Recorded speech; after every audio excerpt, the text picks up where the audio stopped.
So the idea first, the idea first is not to do one step. Not one step, right? Because he can still pull. Okay? So what you must do, slow, slow, slow. As he comes forward, you move your front foot first. 1, 2. Not just back foot. That's the trick. That's the secret, right? So your center is moving forward and not still static, right? Forward, 2 step, okay? This way I drive him forward. At this point, I go back between his 2 arms and strike. Reach for his shoulder, pull his chest so he's tight against your chest.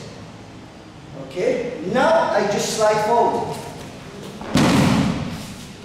Okay? No need to step. If you step, it's dangerous because you do like you create like a koshinagi and you drop him on your knee. Okay? Maybe you're lucky and you break his ribs, or maybe you damage your knee. So no step. Alright? 1, 2, 3. Pull this towards you. So it's tight. Not here. Across